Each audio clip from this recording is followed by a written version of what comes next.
Future belongs to those who prepare it today. Good morning, respected GTO sir and my friends. Today I choose a topic that is South China Sea. South China Sea is a marginal part of Pacific Ocean.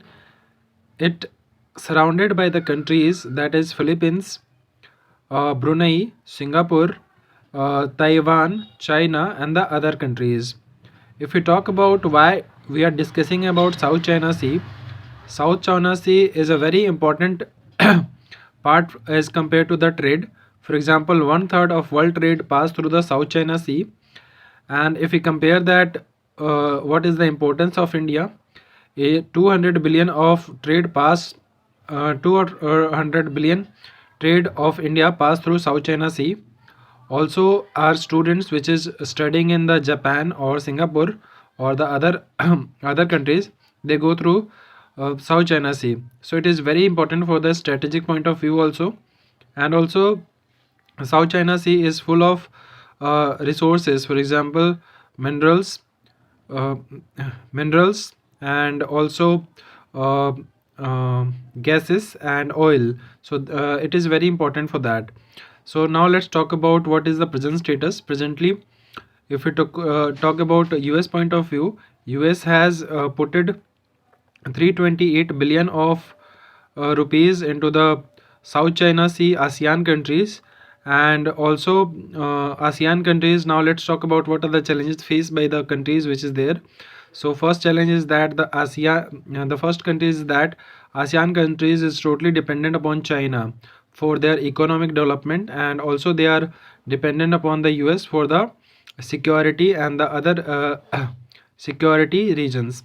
Now if we talk about what are the regions where why they are opposing the China, is that uh, China released a map in 2013, and China started claiming that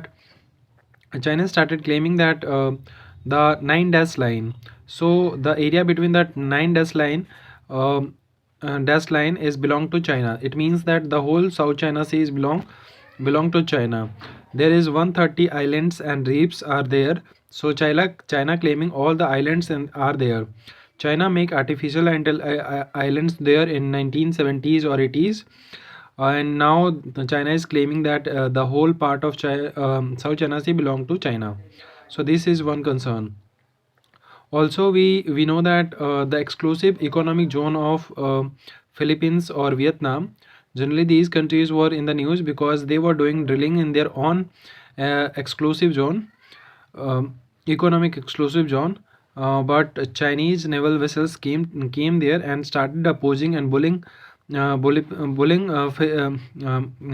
naval vessels of Philippines, as well as they are harassing the fishermen of Vietnamese fishermen. So these type of activity is doing there by the China. So what is the solution and what world can do? So I think the solution is that the world should come together, and we should strongly oppose the China in doing so, and also we should decrease our dependence upon the Chinese economy. For example, ASEAN countries are heavily dependent upon the China's for their low goods. So also ASEAN countries should reduce it. And how India can play a role, that ASEAN is the fourth largest trading partner of India. So India should export them goods and other things as compared to the equivalent prices at China. Also, it is a very high time to make India for a good relation with ASEAN countries, and I also recommend that all the countries should instruct, or all the countries should develop pressure on China to follow the maritime law, by which everyone can prosper there. That's all. Thank you.